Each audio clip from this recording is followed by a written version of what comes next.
Hola, muy buen día, tengan todos ustedes. Bienvenidos a nuestra primera sesión de esta nueva asignatura.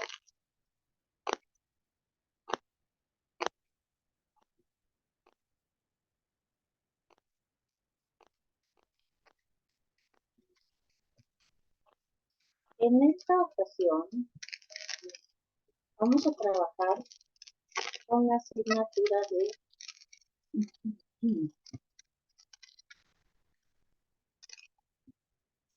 necesidades educativas especiales. Es una asignatura muy importante dentro de nuestro currículum, pero aparte es una asignatura que nos da muchas enseñanzas en lo que se refiere a nuestra práctica educativa. Esta asignatura tiene también un proyecto en el cual vamos a realizar, pero que lo vamos a llevar de la mano desde esta primera sesión y que vamos a enriquecernos sesión tras sesión con, con base en las necesidades educativas. Miren, una de las prioridades de nuestro nuevo plan de estudios 2022 es precisamente el atender a las necesidades educativas específicas. Estas necesidades educativas diversas, que anteriormente se les llamaba educación especial, porque eran en lugares específicos, eran en contextos determinados, para edades determinadas, deja un poco de lado lo que actualmente se pretende en esta nueva escuela mexicana, que es la inclusión. Hace algunos años, no es algo nuevo, para nada, no es nada nuevo, pero hace algunos años ya se viene buscando la posibilidad de la integración, la inserción y la inclusión a las aulas regulares de todos los tipos de necesidades educativas específicas.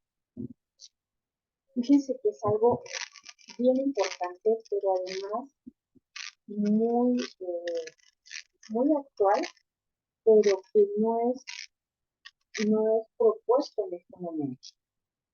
Ya viene una evolución de cómo se trabajaban las necesidades educativas especiales anteriormente y cómo se pretende trabajar en este nuevo modelo educativo.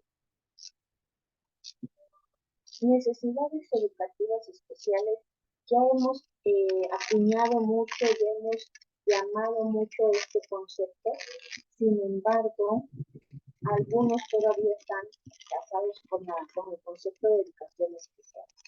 No es solamente una educación especial, es una educación que específica lo que se pretende actualmente, es una educación integral, es una educación inclusiva.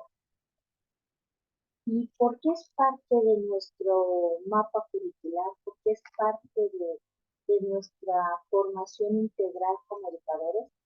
Pues en el contexto en el que nosotros nos desenvolvemos, en todos los niveles y en todos los contextos, siempre vamos a tener alumnos con algunas necesidades educativas especiales. Y nos preguntamos ¿qué son las necesidades educativas específicas? Y nos llama mucho la atención el que hablemos de una diversidad de necesidades educativas. Es una necesidad, algo de lo cual nosotros carecemos, algo que no está integrado en la persona todavía. Pero, sin duda alguna, el papel del educador será el dotar de herramientas, el dotar de esos elementos, de esas actitudes, valores, conocimientos y habilidades para que el ser humano se desenvuelva de manera integral en la sociedad y que esa sociedad lo acepte, pero que aparte lo incluya en todos los tipos de programas y en todos los tipos de grupos sociales que nosotros tenemos actualmente.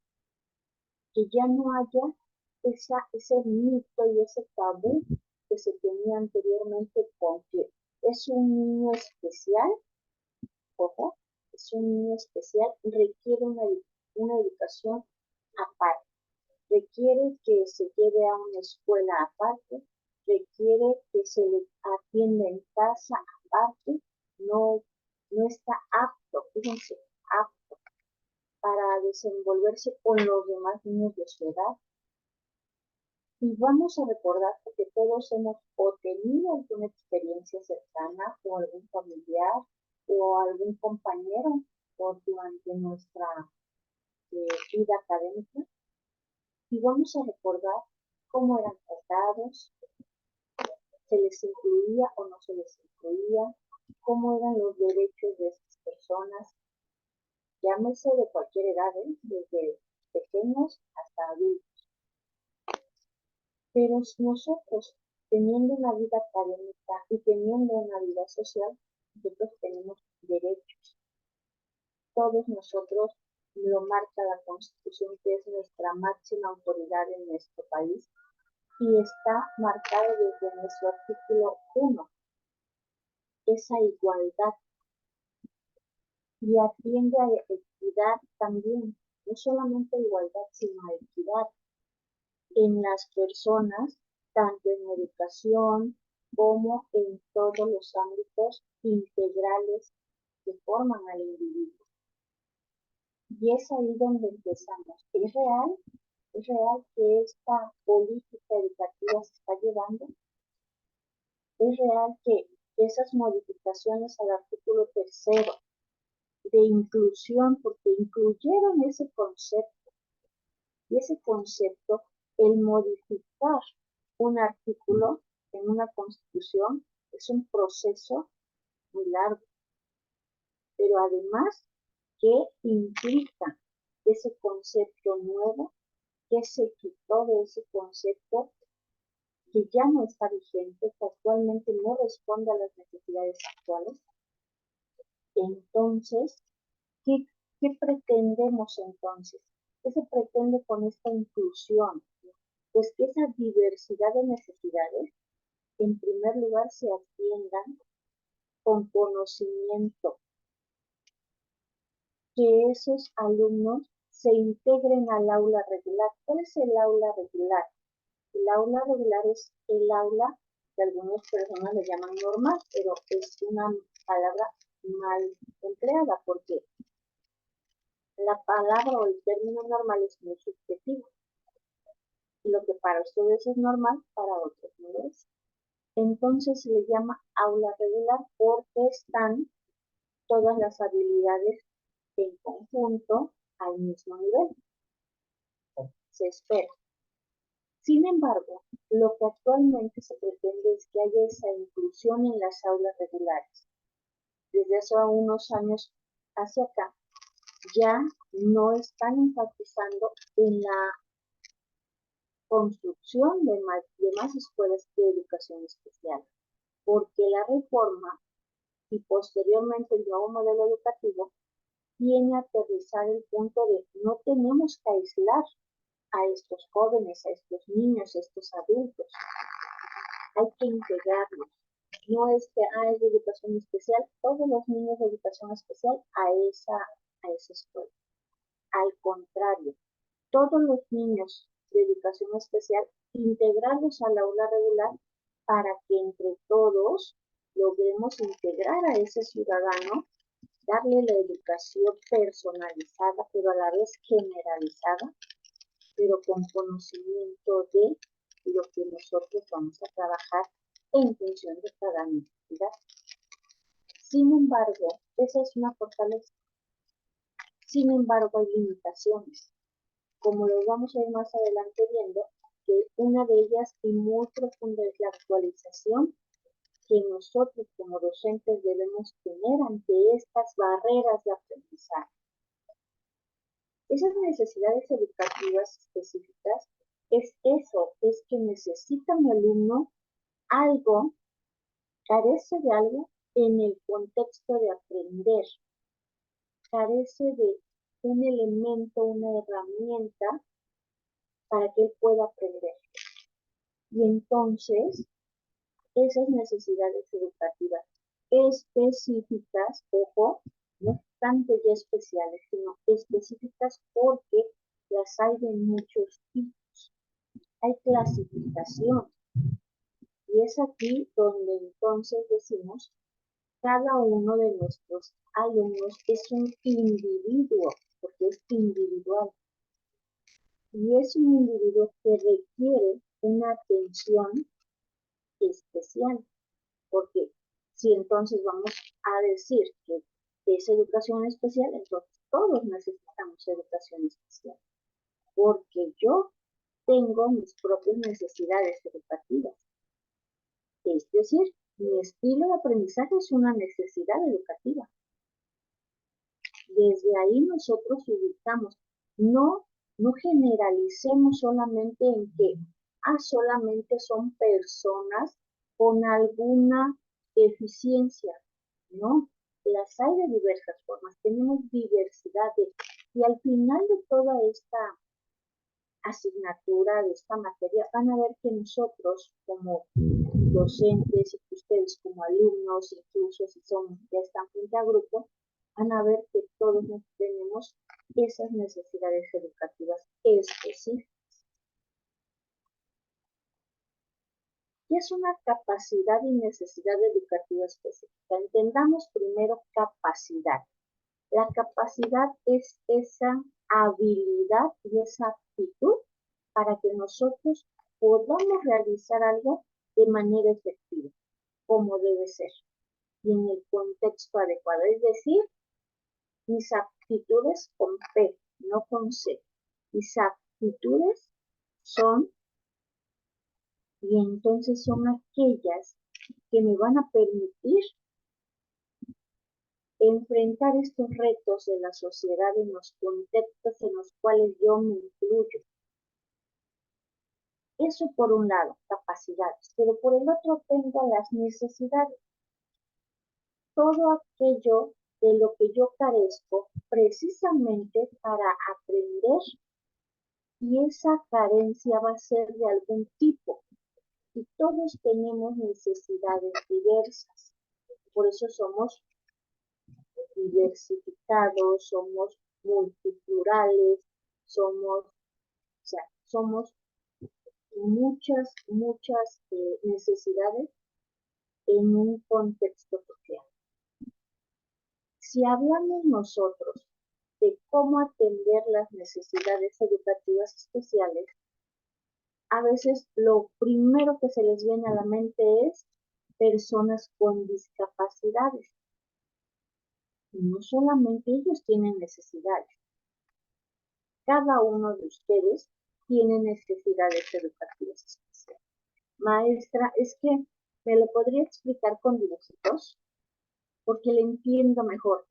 Ahí está. Su necesidad es, pues, que yo debo utilizar símbolos, gráficos, fotos, imágenes, para que el aprendizaje se dé de manera efectiva. Es una necesidad educativa específica. ¿Ven? Y no necesitamos tener una discapacidad física. Es súper diferente, es muy diferente, pero cuando hablamos, estoy tomando una asignatura de necesidades educativas especiales. No, necesidades educativas específicas, porque voy a diagnosticar qué carencias tienen mis alumnos para yo hacer un programa, yo hacer una planeación para que esa carencia sea subsanada.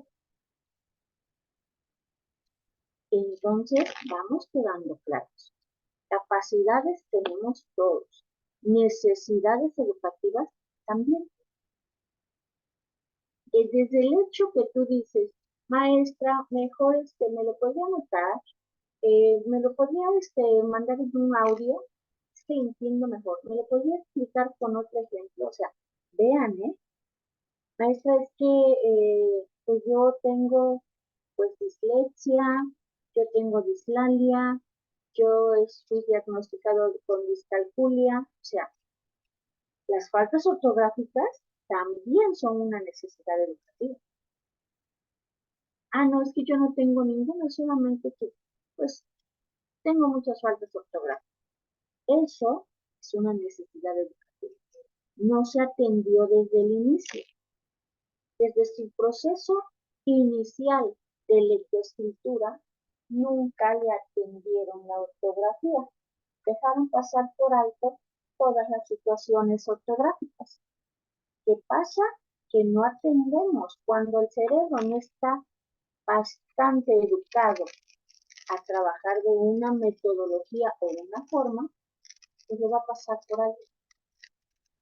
Pero, ¿qué pasa con aquellas personas que sí educamos el cerebro hacia la parte ortográfica? Que nosotros vamos por el mundo leyendo y vemos algo que no está bien escrito y ya lo queremos estar corrigiendo. En el menú, en una pared, en un comercial, en un anuncio, ya estamos así. Y dicen, es que son muy, se expresan si no está algo bien escrito. ¿Por qué? Porque yo tengo el hábito de, quiere decir que tengo la capacidad, fíjense bien aquí cómo se desarrolla, tengo la capacidad ortográfica y entonces eso me hace ver las carencias ortográficas en una persona. Lo que alguien carece, otras personas tienen capacidades para ello. Entonces, no entendamos, ahí estoy viendo educación especial. No, son necesidades educativas específicas y de diversas formas. Estas necesidades educativas especiales y específicas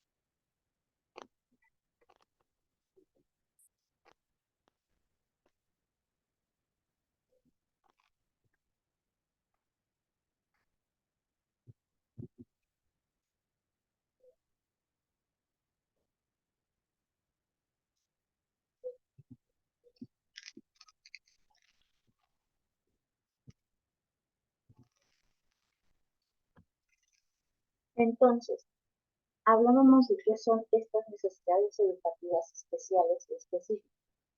Son esas dificultades y esas discapacidades que presentan niños, niñas, jóvenes, adolescentes y adultos. Nosotros de adultos también tenemos necesidades de aprendizaje específicas o especiales, según sea el tipo de clasificación al que pertenezcamos.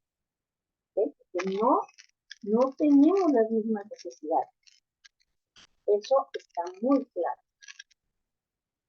Pueden ocurrir por diferentes motivos, pero para que sea determinada como una necesidad específica de educación, ¿quién determina esto? Lo determina una evaluación previa. No solamente es, pues escribe, no tiene legible la letra, tiene problemas. ¿No? Hay un proceso de diagnóstico y es muy necesaria la evaluación. Pero esta evaluación para determinar este tipo de diagnósticos son elaborados por especialistas. Estos especialistas determinan esa necesidad educativa y son los que nos dan la pauta. Ojo con esto. Ellos nos dan la pauta para que nosotros hagamos intervención pedagógica. Aunque llevamos nosotros asignaturas psicológicas, no somos psicólogos. Si trabajamos a la par con psicólogos, con psiquiatras, pero quien determina un diagnóstico médico es el psicólogo y el psiquiatra. Y ellos nos dan la pauta y nosotros intervenimos pedagógicamente para subsanar la deficiencia educativa, es decir, cómo va a aprender ese niño, ese adolescente o ese adulto. Entonces aquí sí, bastante atención porque nosotros no diagnosticamos, eso que quede claro, cada área corresponde funciones específicas. Sí tenemos el contexto general, porque sí tenemos ese estudio en psicología que llevamos asignaturas, que llevamos el aprendizaje del desarrollo del niño, o sea, sí tenemos el panorama general y por eso vamos de la mano con el psicólogo, pero no por eso somos nosotros los que diagnosticamos. ¿Podemos nosotros diagnosticar de manera observable? Sí, porque conocemos diferentes necesidades educativas y por lo observable, por el contacto continuo con los alumnos, obviamente detectamos que tienes dislexia, que tienes discalculia, él tiene hiperactividad. Y eso nos da un referente a nosotros para saber cómo vamos a trabajar con ellos. Pero no quiere decir que determinemos un diagnóstico. El diagnóstico es el especialista que mediante evaluaciones, test y pruebas determina y hace un dictamen. Ese dictamen lo lleva a la madre de familia hacia el docente y ahora sí, docente, está diagnosticado mi hijo con TDAH, trastorno de déficit e hiperactividad. Ahora sí, maestro, estas son las sugerencias del psicólogo y ahora sí, ponte a trabajar y yo, con base en las sugerencias psicológicas, trabajo el aspecto pedagógico. Vean esto importante, vean nuestro impacto aquí, pero vean en dónde nosotros intervenimos. ¿Ok? Porque a veces sí nos tratan de decir con todólogos, y no es que seamos todólogos, sí tenemos una formación integral, porque sí la tenemos. Entonces sí sabemos diagnosticar, sí sabemos mediante la observación, sí vemos los casos en nuestra aula, sí vemos ese niño que continuamente se está levantando y un papelito lo va a tirar, y levanta la mano y levanta la voz, y tiene un trastorno de hiperactividad. Está diagnosticado, cuáles son las sugerencias, y yo voy a saber cómo lo voy a trabajar de manera pedagógica. ¿Okay? Entramos entonces, tipos de necesidades educativas especiales. La primera de ellas y por la cual todos pretenden hacer valoraciones son las dificultades físicas, son las que observamos, las que por sí solas se ubican, las que por sí solas se observan, las que por sí solas se demuestran, ¿okay? Se manifiestan, y estas dificultades físicas es cuando se tiene alguna discapacidad física que no permite que el alumno aprenda. Y entonces decimos, bueno, a lo mejor el niño tiene una discapacidad física, como que le falta alguna mano, brazo, alguna extremidad, las dos, ¿ok? Y entonces dices, ¿cómo va a aprender el proceso de lectoescritura?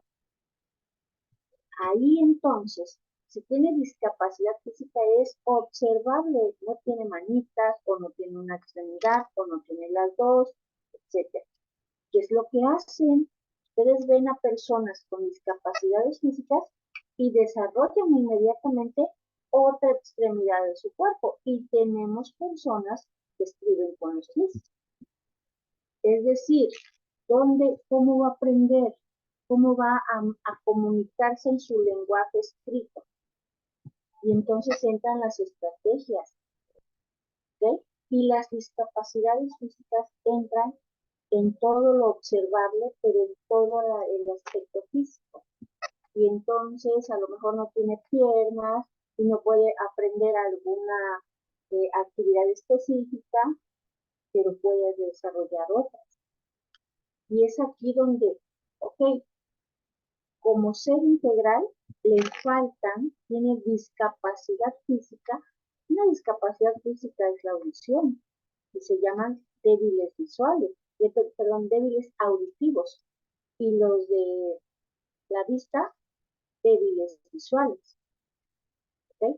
Pero lo hemos visto, personas que no ven, también leen con las manos. Ese es el sistema braille. Y alguien dijo, van a aprender con este sistema braille. Ahí está la estrategia para que aprenda esa persona. Y entonces tenemos débiles visuales que están aprendiendo con sistema braille. ¿Y qué hace ahorita la nueva escuela mexicana? Está integrando libros de texto en sistema braille, cuando anteriormente eran solamente como que los consultas en la biblioteca o los compras si tienes el recurso. Actualmente no. En varios lugares hacen un censo. Escuela, ¿cuántas personas con discapacidad visual tienes? 10. Y se te envían esos ejemplares. No se te hace un tiraje de volumen, porque por eso hay censos.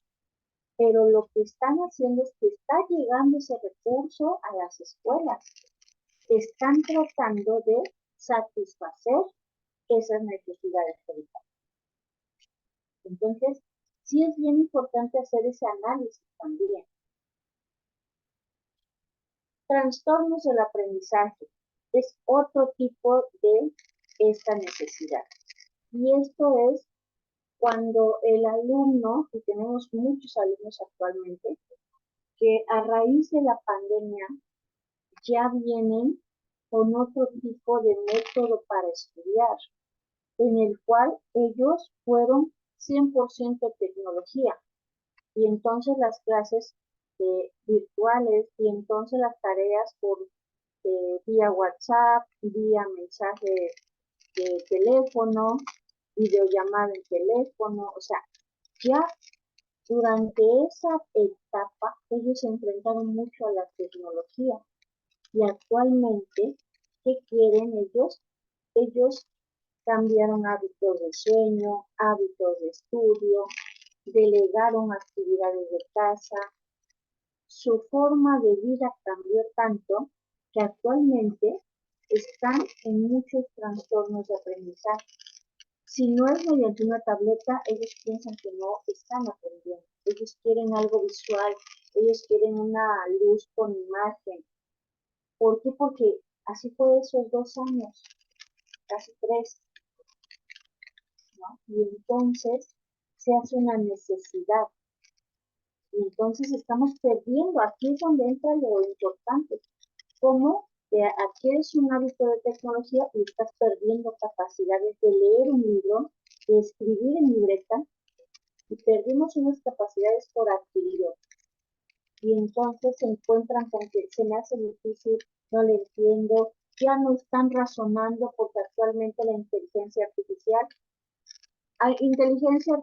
hazme un resumen de este tema y en 2 minutos ya lo tienes. Entonces, para ellos, el enfrentarse a los retos en el aula, no puedo, está difícil, no le entiendo, ya viste la instrucción 3 veces, 4 y no le entiendo, y vuelvo a ver, pero porque ellos ya tienen otro tipo de hábitos. Y uno de ellos es la lectura y la ortografía. Lo estamos observando. Tuvieron un retroceso muy, muy grande en leer y en escribir. Incluso hasta hacían bromas. Es que ya no sé ni cómo se toma un lápiz. Y real, y fue real en las escuelas. Y llegan y, maestra, estoy escribiendo una letra muy ilegible porque tenía tiempo que no escribía. Leen y hubo un retroceso en la lectura y ya están deletreando cuando ellos ya leían. Entonces hay trastornos del aprendizaje debido a factores también externos. Discapacidades intelectuales, como niños, jóvenes y adultos con síndrome Down, que anteriormente, ¿cómo crees que van a ir a la escuela? No, fíjense bien los calificativos, está enfermito, él no es un niño normal, él no va a la escuela, él no aprende, fíjense la peor de todas, él no aprende. Y hay más todavía situaciones y conceptos muy peyorativos, muy discriminatorios, que actualmente, siglo XXI, lo seguimos viendo en las escuelas, pero afortunadamente con todo esto de la inclusión, cada vez se ven más los niños de diferentes discapacidades intelectuales en las aulas regulares. Y entonces tenemos a niños con síndrome Down dentro de escuelas y salones regulares. Tenemos niños con retraso. Ojo, este retraso intelectual o cognitivo se da en retraso leve, moderado o severo. Por lo regular, los de retraso leve y moderado están en las escuelas regulares. Y ya saben, son las personas que yo te ayudo, yo lo ayudo, yo lo llevo, y ahí andan los niños regulares apoyando al niño que necesita. Trastornos de desarrollo intelectual, etc.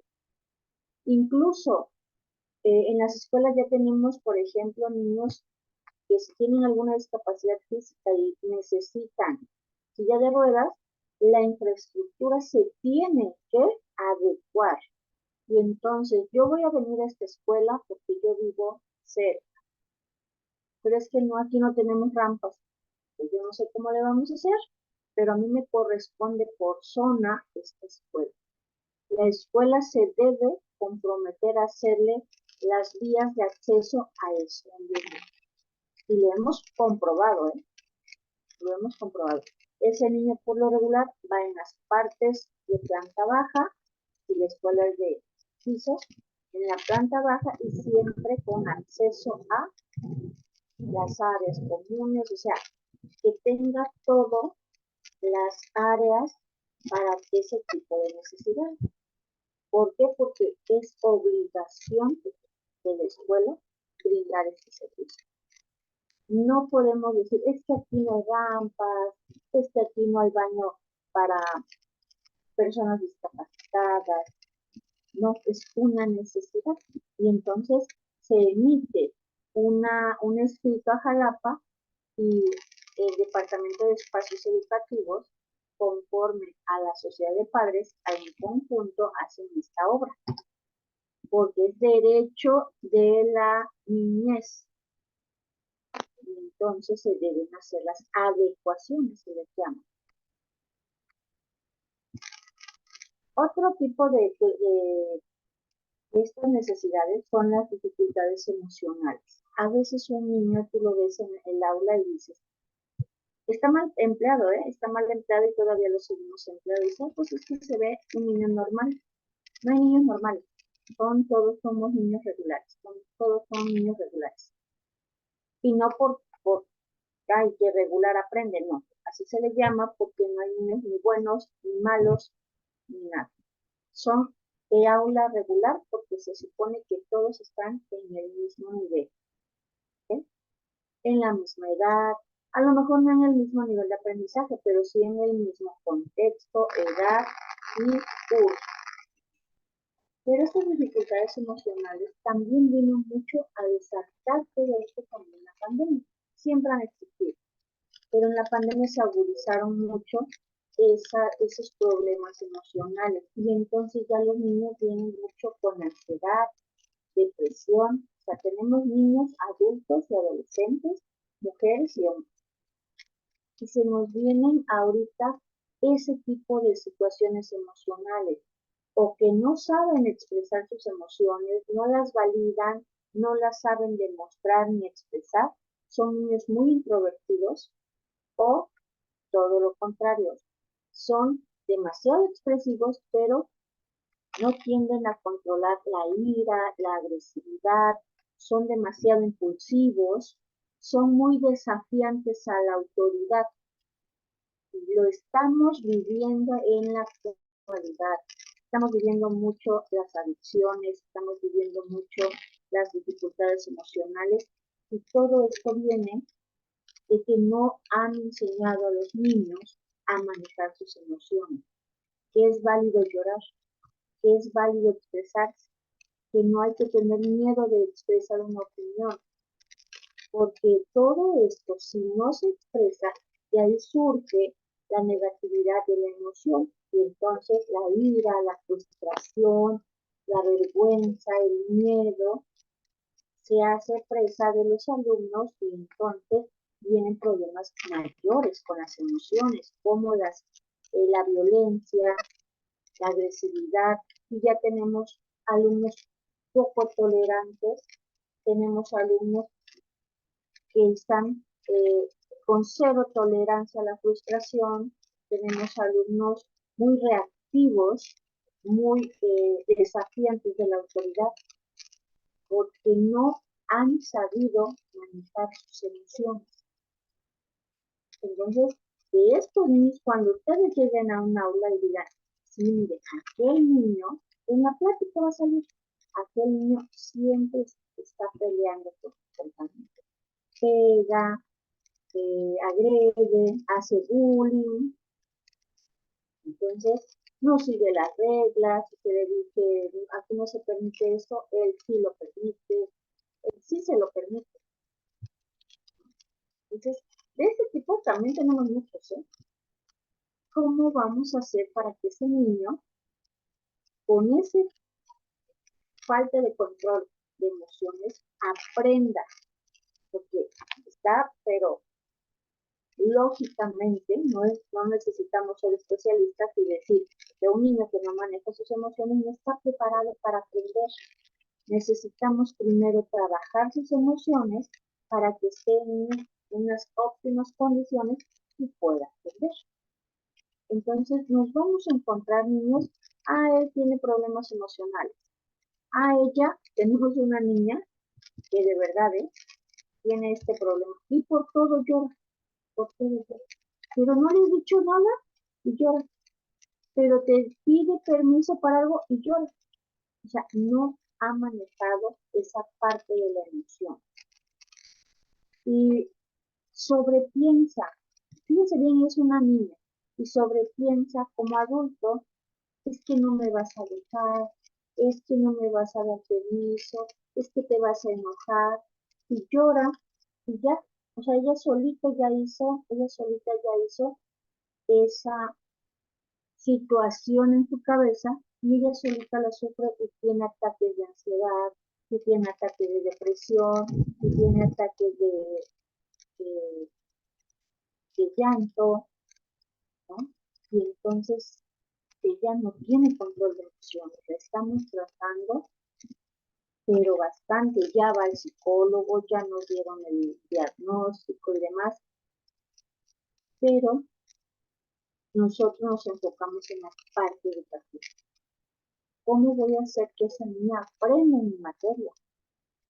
¿Cómo voy a hacer que esa niña logre retomar su vida académica? Porque para nosotros primero es importante su vida emocional y personal, para que pueda entonces integrarse a la académica. Pero nosotros somos el área educativa, pero no nos vamos a separar de su área emocional. Debemos entender ese proceso. Si él está bien emocionalmente, va a poder aprender.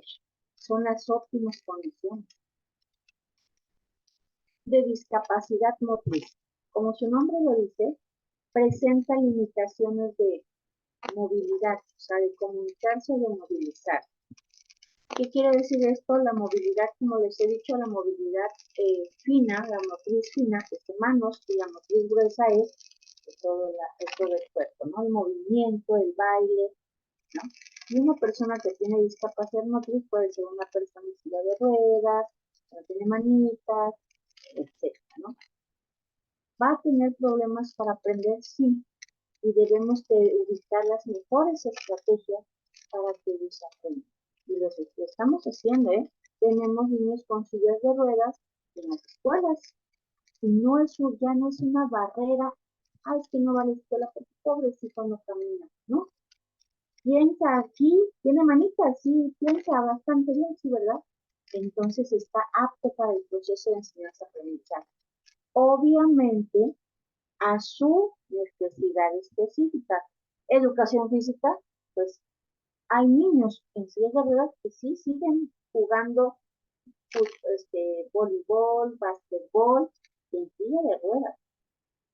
Quiere decir que sí lo estás integrando a su vida personal, académica y social de manera efectiva.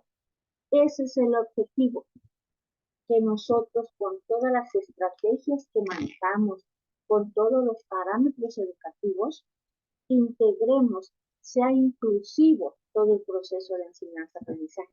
No excluyamos, no hagamos de cuenta que ellos no existen, que no son parte de la sociedad.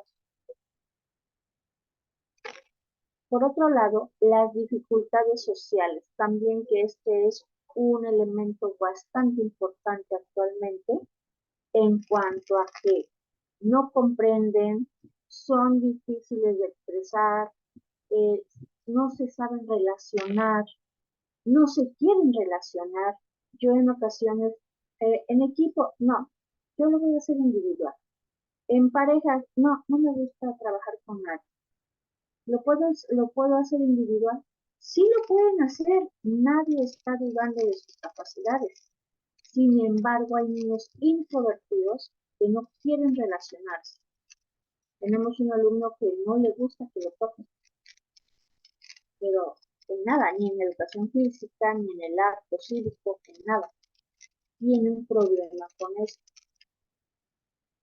¿Está diagnosticado? Sí, está diagnosticado. Pero nosotros en la parte educativa, el proceso es interactuar. Y entonces te vas a poner con ellos en equipo, no. Y entonces tienen miedos, entra en ataque de ansiedad, entra en ataque de ira, suele ser de repente agresivo porque para él no es que no quiere estar con nadie. Y ahí es donde, a ver, ¿cómo voy a hacerle yo docente para que ese alumno se integre? Porque tiene una dificultad social, tiene fobia social, o sea, hay clasificación también de dificultades, ¿eh? Fobia social, eh, tiene a lo mejor esa parte de no me gusta relacionarme con, pero aparte hay otros que no les gusta que los toques, pero aparte hay otros que todo lo quieren hacer individual y se alejan y solitos se aíslan. No es que los excluyan, solo se aíslan. Entonces, no le gusta organizarse con alguien más porque dicen que no le gusta que planeen su vida, ni sus actividades, ni nada. Ellos solos manejan sus propios tiempos, materiales y recursos. Son muy independientes en esta parte porque sí los hemos tenido y son independientes y sí logran sus objetivos, pero la parte de relacionarse con compañeros, compañeras o estar en un proyecto de, no, o sea, es muy difícil para ellos. Sí lo hemos logrado, pero sí es muy difícil. Los trastornos de la conducta, pues son esos comportamientos que no deben de estar dentro del aula. El bullying es un trastorno de la conducta. Tenemos niños bulleadores, niñas buleadoras. Ese bullying, que es un fenómeno social violento, ese es un trastorno de la conducta porque ese niño tiene problemas emocionales, familiares, económicos, o sea, tiene una gama de problemas que las descarga en ese trastorno de conducta, en ese comportamiento inadecuado, pero que el bullying es así persistente y persistente, ese es un trastorno de conducta. Ese es un trastorno que no le está permitiendo ser esa persona integral y aprender de la mejor manera. También nos tenemos clave. Por otro lado, tenemos, por ejemplo, dificultades a leer. Tenemos alumnos en bachillerato, en universidad, que deletrean a leer, pero nadie ha, en años anteriores, en su vida académica anterior, no le dieron esa pauta. no le dieron ese hábito, no formaron un hábito en esa persona, entonces tienen dificultades de lectura. Pero hay otros que de por sí tienen dificultades para comprender lo que leen, que es otra dificultad de comprensión lectora. Dificultad en la expresión escrita, ¿no? Y por ejemplo aquí, la ortografía. En la expresión escrita, si tú tienes faltas ortográficas, tienes un trastorno de aprendizaje. Ay, no, maestro, yo no tengo trastorno, solamente tengo faltas ortográficas. Bienvenido. Es un trastorno específico de aprendizaje. La puntuación. Hagan un recado.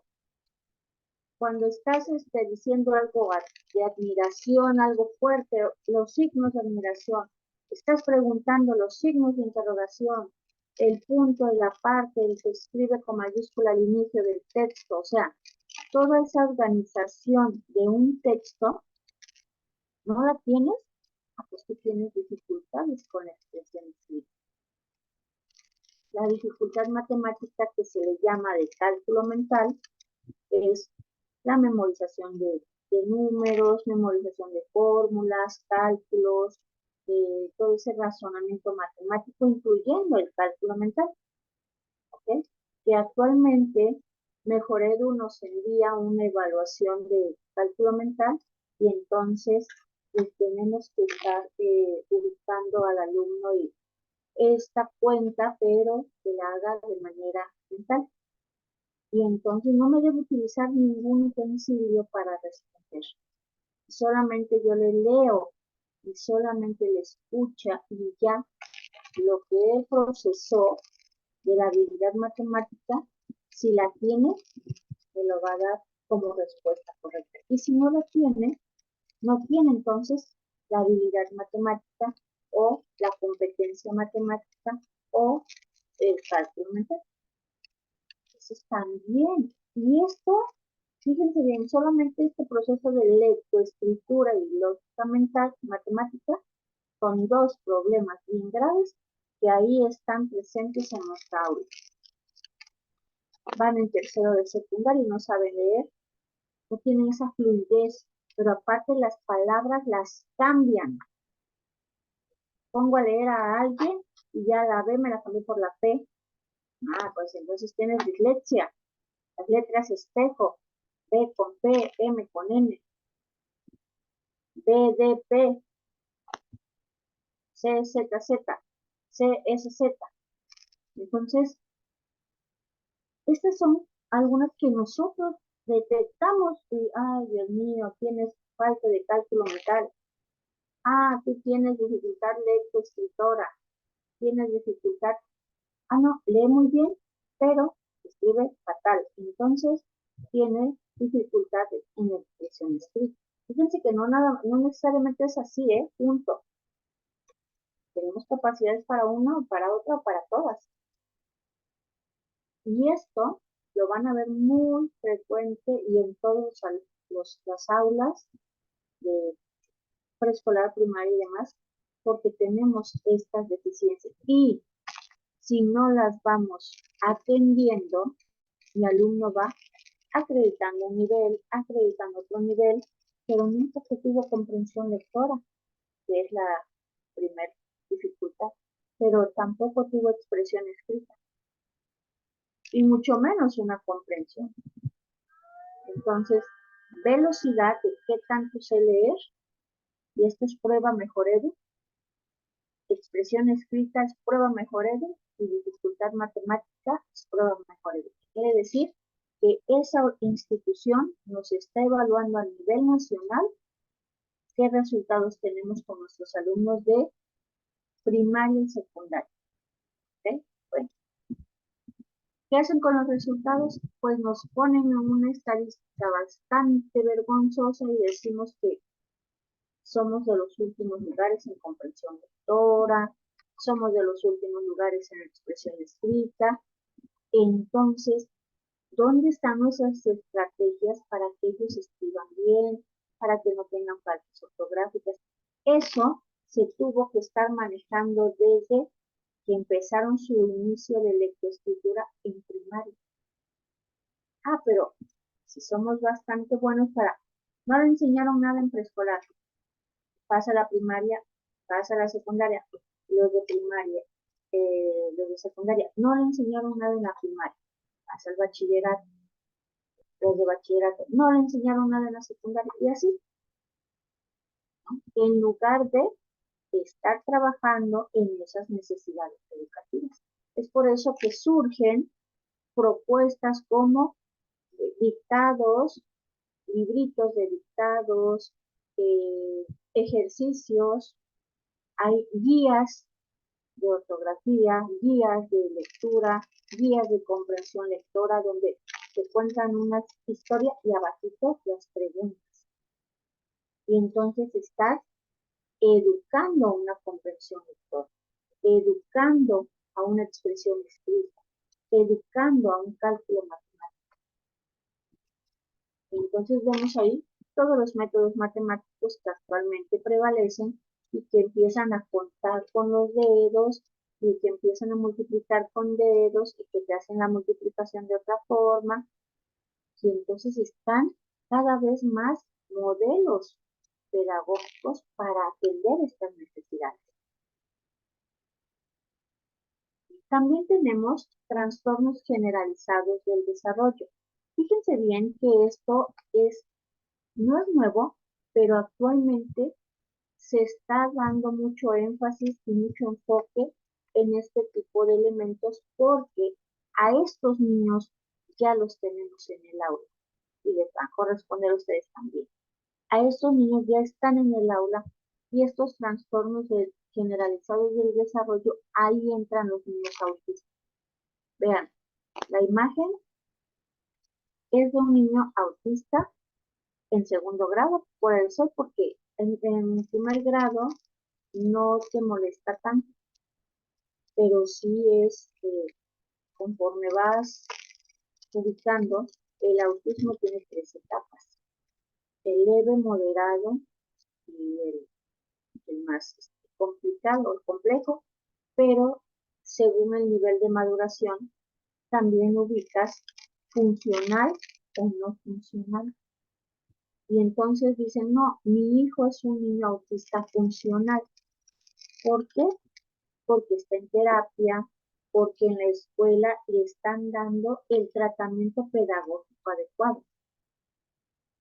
Digo, es un jugar y es un trabajar con el psicólogo o con el psiquiatra y nosotros hacemos la parte pedagógica. Ellos la parte médica, si psiquiatría lo va a medicar, bueno, la parte psiquiátrica, que son ellos, la parte psicológica son ellos, pero la parte pedagógica somos nosotros. ¿Cómo aprender? Y entonces, estos niños autistas se tienen que diagnosticar para ubicar a la maestra que, a ver maestra, tienes un niño autista súper funcional. De hecho, tiene un coeficiente muy alto y de hecho tiene aptitudes sobresalientes. Vean, lejos de ser entonces un niño que le dicen, ay, no, me voy a atrasar, ¿cómo le voy a enseñar? Casi él te va a enseñar a ti, porque son niños muy inteligentes, muy avanzados en sus procesos, depende del nivel de maduración. Lo repito nuevamente. Primero es un diagnóstico porque los autistas no son iguales, son 3 etapas de maduración. Y tenemos autistas que no hablan nada, pero que tampoco les interesa comunicarse, no les gusta.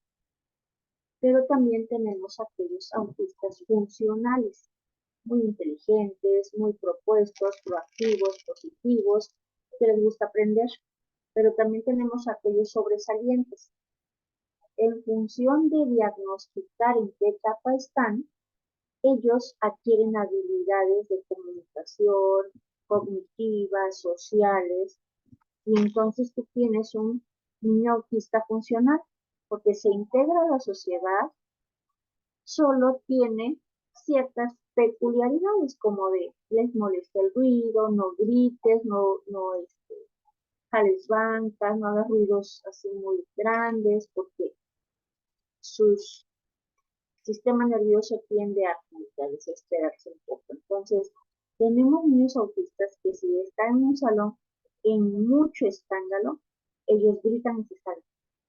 Pero tenemos otros bastante educados, por eso es bien importante que vayan a terapia, por eso es bien importante que si se están medicando, se medican como debe ser y el proceso con el maestro sea continuo.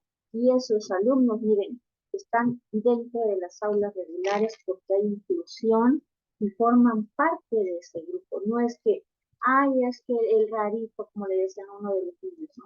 Un niño autista que tuvimos nosotros, ay, es que él es un niño rarito, porque no le gusta el escándalo. Si lo escucha escándalo, grita, se sale. O sea, ya tenemos nosotros esas experiencias, pero a ver, señora, tráigame el diagnóstico, porque no sabemos en qué tipo de etapa está su hijo. Entonces, también estos son los nuevos tipos de alumnos que tenemos que incluir en el aula regular. Todavía observar de inicio qué tipo de necesidades tienen los niños. Ustedes yendo a observar un grupo y nosotros haciendo nuestras anotaciones inmediatamente. Él es hiperactivo, él puede ser débil visual, porque los débiles visuales ustedes los ubican y aquí están con gafas o sin gafas, pero aquí. Oye, ¿no necesitas unos anteojos? No, pero están leyendo así. Entonces sí lo necesitan, pero no lo han diagnosticado. Maestra, es que mi hijo no ve de lejos, póngalo adelante. Pues yo lo pongo adelante, pero si él tiene el problema visual, es irlo a atender, diagnosticarle y si es necesaria que él utilice anteojos, lo debe hacer. Esa es la parte pedagógica de nosotros, porque si lo voy a poner al frente, sí voy a atender su necesidad, pero también debemos hacer y promover las acciones que le van a apoyar. Débiles auditivos. Eso debe estar adelante porque no escucha hasta atrás. ¿Y dónde está el aparato? ¿Y dónde está la propuesta pedagógica para que el niño tenga un aparato? Entonces, veamos que las necesidades no es que, sí, yo tengo un niño con síndrome Down, tengo un niño autista. No, pues no es un menú. Aquí es donde nosotros debemos dar propuestas pedagógicas para que esos niños sean atendidos y aprendan en el contexto y en el aula regular en el que se encuentran. Siguiente, el que les mencionaba, el trastorno por déficit de atención e hiperactividad. Son dos trastornos, no es uno, son dos, pero hay niños que tienen los dos. Afecta esta capacidad de atención y comportamiento. Los de déficit de atención, su palabra lo dice, deficiencia en atención. Son alumnos que te van a escuchar 3 segundos y ya se distrajeron. Y ya voltean a ver la ventana, y ya escuchan otros ruidos, y ya ven hacia la pared, y ya están viendo el techo, y ya ven a sus compañeros, porque no están centrados ahí. Pero si yo diagnostico que ese niño tiene déficit de atención, entonces debo hacer variación de estímulo para que no pierda su atención. Debo enfatizar, debo hacer ruidos para que ese niño yo mantenga su atención. Y es obvio que se va a perder porque tiene una deficiencia de atención, pero lo voy a volver a ubicar en el contexto. Les cuesta mucho mantener la atención en una misma actividad. Y a veces no es que no les guste, porque dicen luego los maestros, yo le traigo actividades pero no les gusta, no las hace. No. Es que no les guste, no es que sean flojos, es que su atención es por lapsos cortos.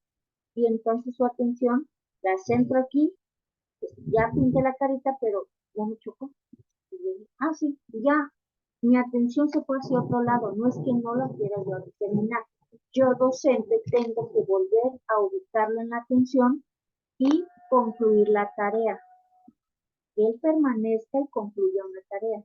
Esa es la parte de nosotros, la parte pedagógica. Entonces no es que yo he escuchado de docentes frente al grupo, no, ya no hay nada que hacer con él, no, ni quien pueda con eso, no, pues no sé qué hacer, no, yo no soy maestra de educación especial, que no somos de educación especial, somos el apoyo pedagógico, por eso nuestra área, pedagogía, es la estrategia de enseñanza y aprendizaje para un logro de objetivos. Quiere decir, el pedagogo sabe manejar estrategias para que el alumno aprenda. Eso es lo que nosotros hacemos. Procesos pedagógicos. Es orientar y guiar al niño. Bueno, anteriormente se buscaban solo niños, pero actualmente ya también trabajamos con adultos.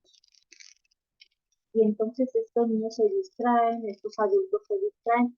Incluso tú estás con un amigo, amiga, está contando algo y tú ya estás distrayéndote con el celular, con la televisión, con el autobús, pero nunca te diagnosticaron. Y eso es lo importante de diagnosticar a tiempo, que podemos tener algo que soporte el tratamiento pedagógico que se le va a dar al niño, al adulto, al adolescente, al joven de bachillerato, al joven de universidad. Maestra, es que yo soy hiperactivo y a mi mamá nunca le diagnosticaron que yo era hiperactivo, hasta que yo fui al psicólogo, ya de adulto, y ya sé que soy hiperactivo. Bueno, pues está bien, ya usted sabe lo que hay que hacer con este punto y con este trabajo, o sea, ya sabe cuáles son las estrategias que se le tenían que haber dado y no se le dieron, pero que ahorita las puede tomar por iniciativa propia. Ya sé cómo puedo aprender, cómo se me facilita más algo.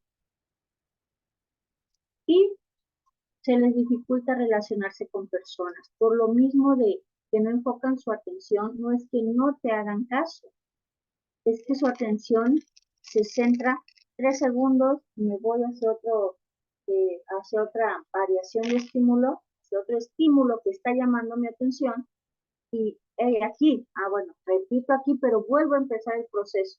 Por eso a veces te dicen, pero es que no sé qué hay que hacer. Pero ya te dije 3 veces. Pues sí, pero no entiendes que yo tengo deficiencia de atención,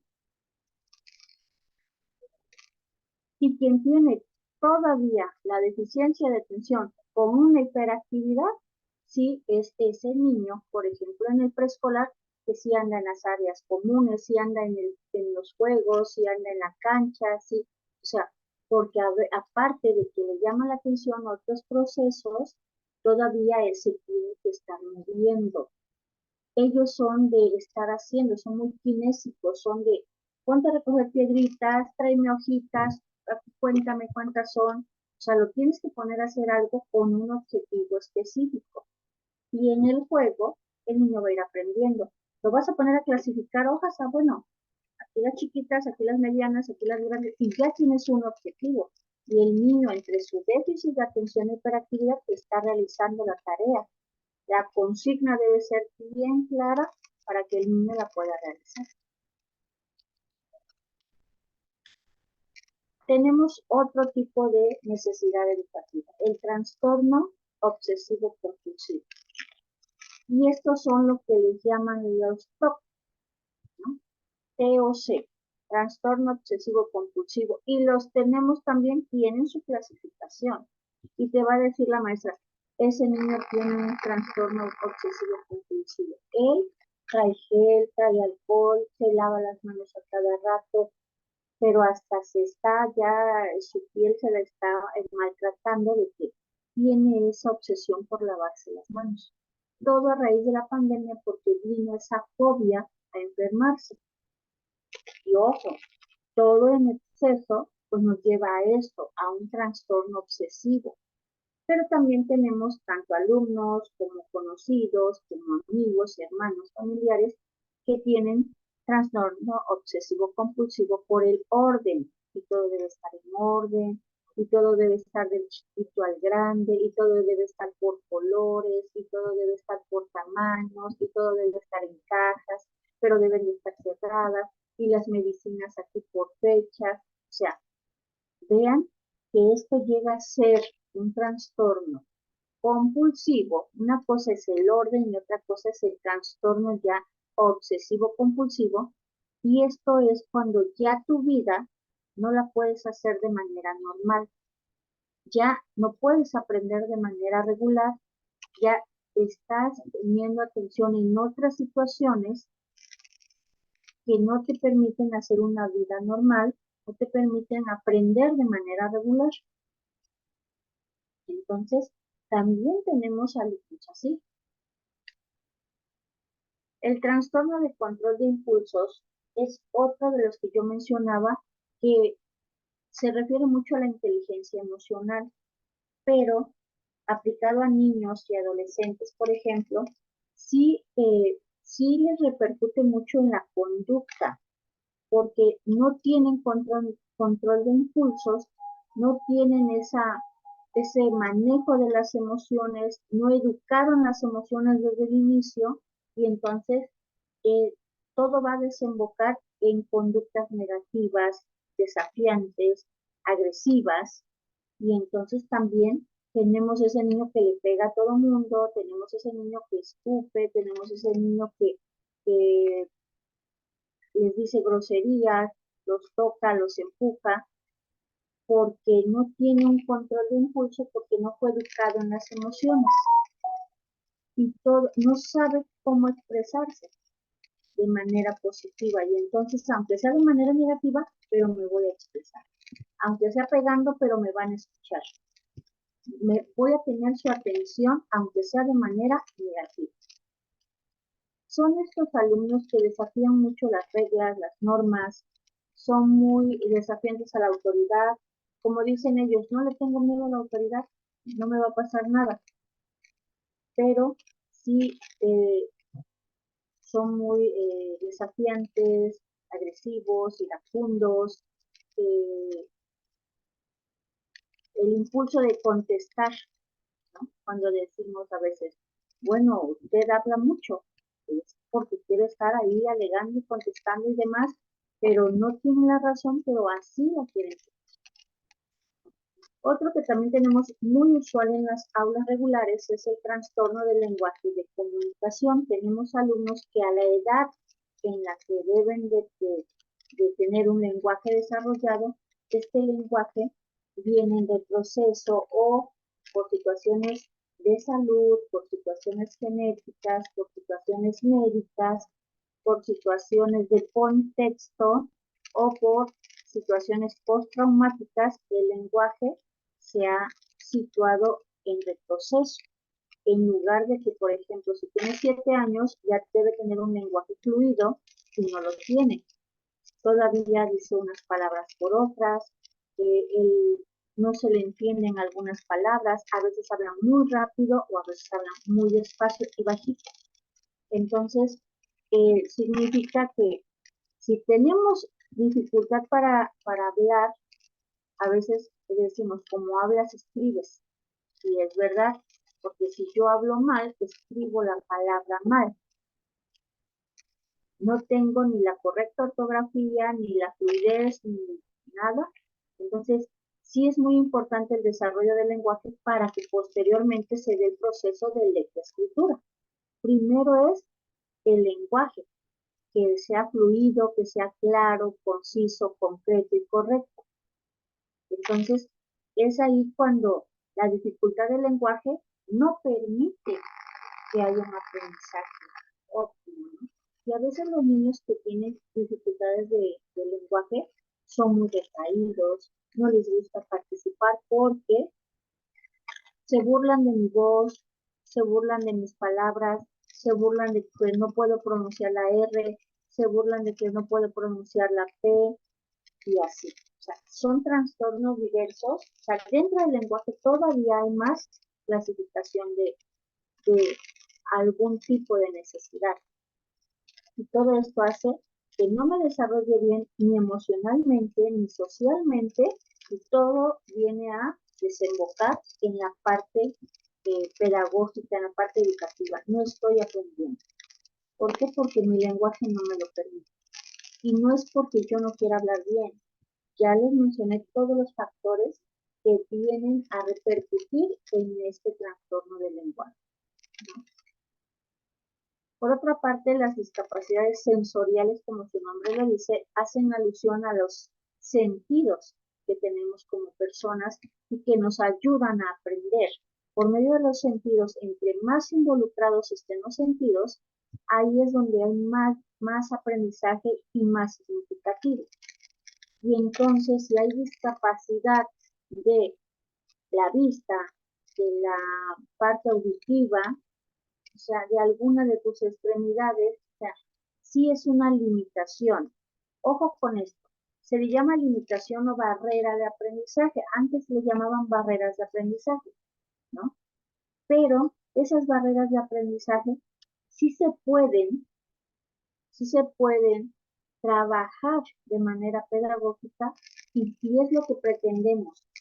Yo voy a observar ese grupo y van a ver ustedes que no hay una necesidad, van a surgir muchas, muchas necesidades. Incluso si tú no lo observaste, el docente te va a decir, este niño tiene autismo, esta niña es hiperactiva, este niño tiene problemas de lenguaje, esta niña tiene problemas al escribir, problemas de escritura, ella no tiene fluidez lectora, ¿no?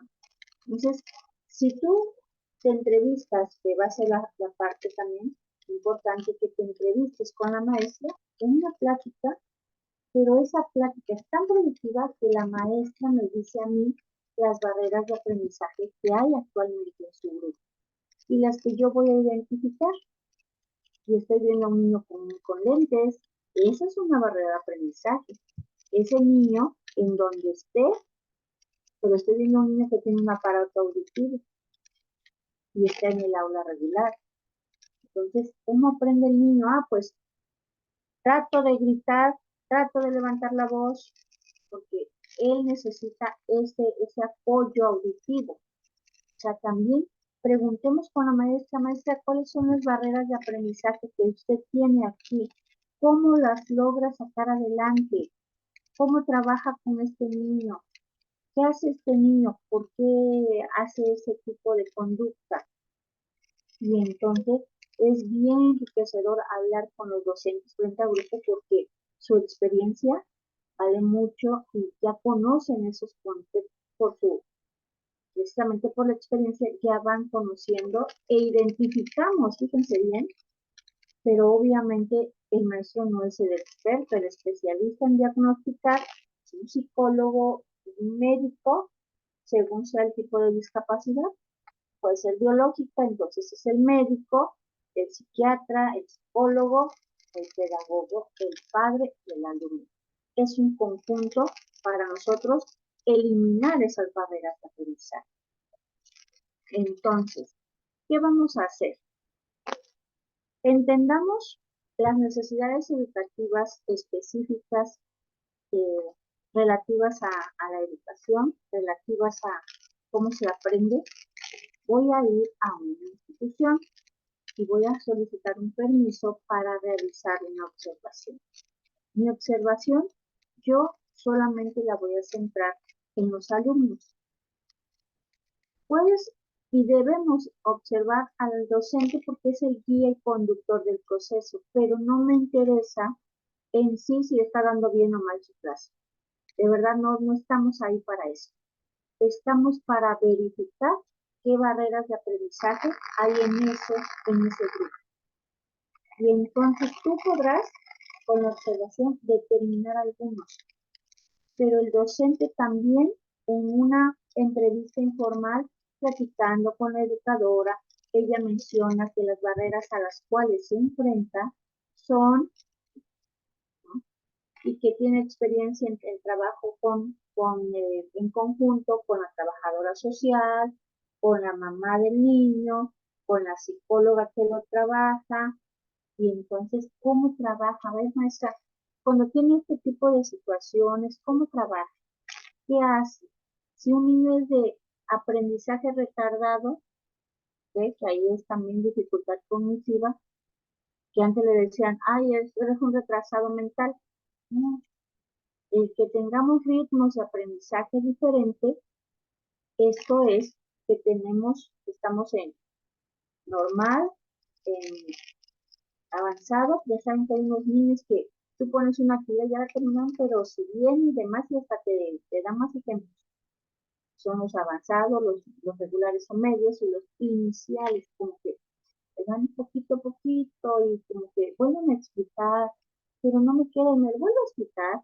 Y entonces dicen, ah, es que esos niños, con ellos me quedo otro momento, o pongo al más, con más capacidades en el tema, a que sea monitor y me ayude con mis compañeros. Ellas mismas, el docente, la docente, la directora, ellos mismos nos dan sus estrategias.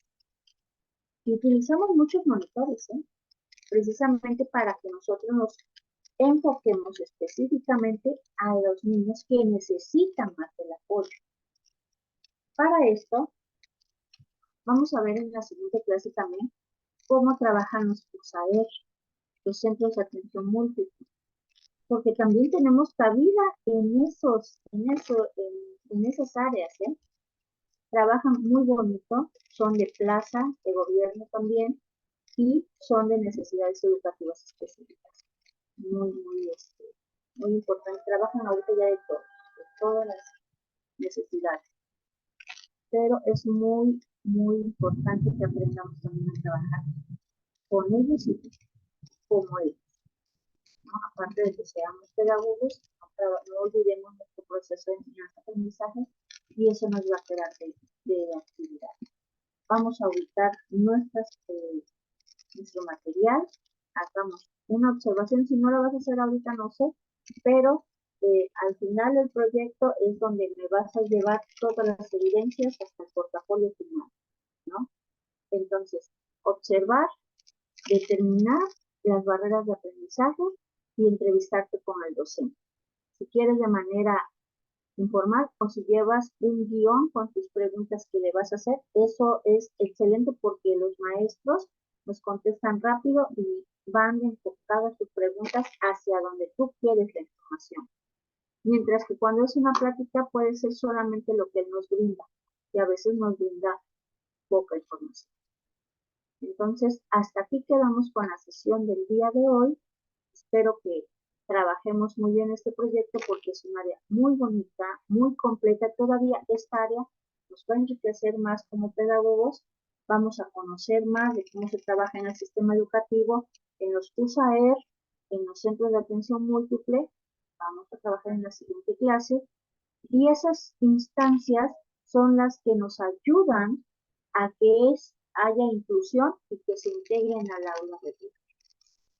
El día de hoy fue todo y espero que este material lo voy a trabajar hacia la plataforma y también les voy a establecer la actividad primera. En la siguiente ya me estarán ustedes comentando qué resultados tuvieron de su observación, hacia qué grupo o nivel se están refiriendo, cuál es su población objetivo, para que de ahí derive todo el proyecto. ¿Okay? Entonces, nos vemos en la siguiente clase. Que estén muy bien. Muy buenas noches. Hasta mañana.